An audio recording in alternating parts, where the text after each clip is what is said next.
নমস্কার সবাইকে, কেমন আছেন? আশা করছি খুব ভালো আছেন। আমার নতুন একটা ভিডিওতে আপনাদের অনেক অনেক স্বাগত জানিয়ে আজকের এই ভিডিওটা আমি স্টার্ট করছি।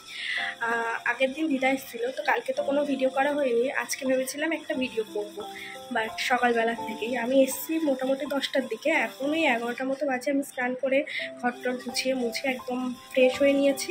এখন পুজো দিতে যাব। তো সকালবেলা একদমই মনে ছিল না যে ভিডিওটা স্টার্ট করার কথা, তো আপনাদেরও একটু দেখাতে পারতাম যে দিদার সাথে। তো তো সেই কারণে আর মনে নেই, তো ভাবলাম না, ভিডিও তো আমাকে করতেই হবে।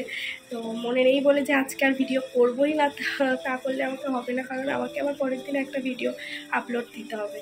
তো সেই কারণে অত কিছু না ভেবে ভিডিও স্টার্ট করে দিলাম। তো আমি চলে এসেছি 10টার দিকে।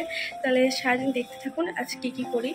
আর তেমন কিছু দেখানোর থাকে না, তবে আজকে আমার জায়েদেরও আসার কথা আছে, কারণ আমার ননদের ছেলের আজকে বার্থডে, 5 ইয়ার্স বার্থডে আছে। তো সেইখানে সবাই যাবে, তো সেই কারণেই সবার আসার কথা আছে।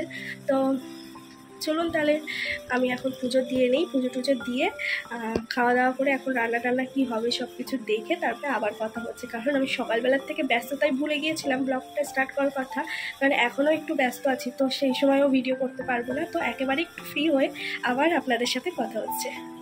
পুজো দেওয়াটাও এখন কমপ্লিট করে নিলাম, আর এখন নিচে গিয়ে একটু রান্নাবান্নার দিকে দেখবো।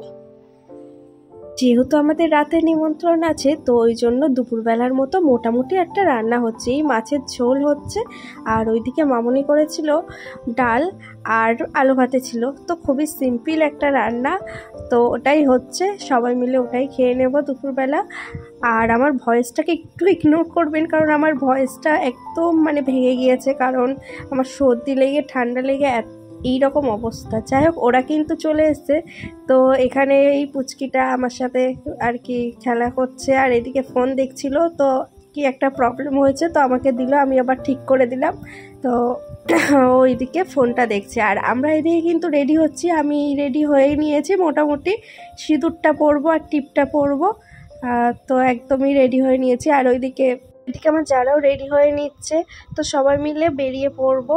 আর এদিকে যা তো রেডি হয়ে নিয়েছে, এখন মেয়েকে রেডি করাচ্ছে। আমরা কিন্তু চলে এসেছি ননদের বাড়িতে। আর এই জায়গাটা দেখুন কি সুন্দরভাবে সাজিয়েছে সবাই মিলে, দারুণ লাগছে। তো এটা তখন ফাঁকা ছিল, তো ভাবলাম একটু আপনাদের সাথে শেয়ার করি। আর এই যে আমাদের পরীটাকেও খুব সুন্দর লাগছে, আর বার্থডে বয়কেও খুব সুন্দর লাগছে। সবার ড্রেসগুলো এত কিউট, তো আর কি সবাইকেই খুব সুন্দর লাগছে। আর এইদিকে কিন্তু সেলিব্রেশনের পালা শুরু। এখন ওই আশীর্বাদ পর্ব চলছে, আশীর্বাদ পর্ব কমপ্লিট হয়ে যাওয়ার পরে তাই কেক কাটিং হবে। আর ওই দিন প্রচণ্ড গরম ছিল, আর ওর তো ওই ড্রেসটা পরে প্রচণ্ড গরম লাগছিল। আর এইদিকে সবাই ঘেমে পুরো চান করে যাওয়ার মতো অবস্থা, কারণ প্রচুর লোক ছিল, তো লোকের একটা গরম, তো সেই কারণে। এইদিকে কেক কাটিং চলছে, তারপরে আমরা খাওয়া দাওয়া করে চলে এসেছি বাড়িতে। এইমাত্র বাড়িতে ঢুকলাম, আর আসলে তখন আমি যাতায়াতে কোনো ভিডিও করতে পারিনি, কারণ শাড়ি পরেছি, এক সাইডে পা দিয়ে বসেছিলাম, সেই জন্য আর কোনো রিস্ক নেইনি। তো আজকের মতো ভিডিওটা এখানেই শেষ করছি। দেখা হবে নতুন একটা ভিডিওর সাথে। ততক্ষণের জন্য আপনারা ভালো থাকবেন ও সুস্থ থাকবেন। আস্তে আস্তে কথা বলছি, কারণ রাত 12টা বেজে গিয়েছে, তো সেই জন্য। চলুন, টাটা। ভাবছেন হঠাৎ করে আবার কি হলো, মেকআপ তুলছি ওটা দেখাচ্ছি, কারণ ভিডিওটা এতটাই শর্ট হয়ে গিয়েছে, তো সেই কারণে ভাবলাম কিছু ক্লিপ না নিলে আমি আর ভিডিও আর এটা লংয়ে যাবে না, শর্টে হয়ে যাবে, তো সেই কারণে একটু ক্লিপ নিলাম আর কি। এদিকে আমি মেকআপটাকে রিমুভ করে ফেলেছি, এবার আমি ফেস ওয়াশ করে ময়শ্চারাইজার দিয়ে নেব। মেকআপটা রিমুভ করে নিয়েছি, ভিডিও এড করার পর আবার ভিডিও অন করেছি। তো ভিডিওটা সেরকম লং হয়নি, তো সেই কারণে ভাবলাম আর একটু ক্লিপ বাড়ানো যেতেই পারে, তো ওই জন্য রাত্রেই মেকআপটা ক্লিন করে নিয়েছে। এখন ফেস ওয়াশ করে শুয়ে পড়বো।